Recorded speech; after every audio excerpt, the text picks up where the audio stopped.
Welcome to the Slop Farm. Enjoy the video. You start by confirming prerequisites, your customer ID, password, and the registered mobile for OTP.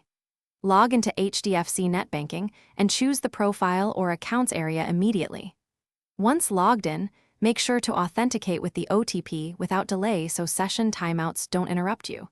You need to locate the personal details or KYC section next. This step directs the flow toward address information. Move now to view or request address updates to see current status and options. Once done, navigate into My Profile and select Address or Contact Details to expose the current entry and any pending requests.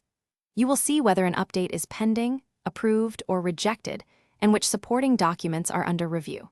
Make sure to note the reference number and submission time shown on screen because it helps tracking and raises queries. If documents are missing or mismatched, the portal usually flags which file needs correction. Keep the screen open to capture the exact status before proceeding. You finish by confirming an approved update.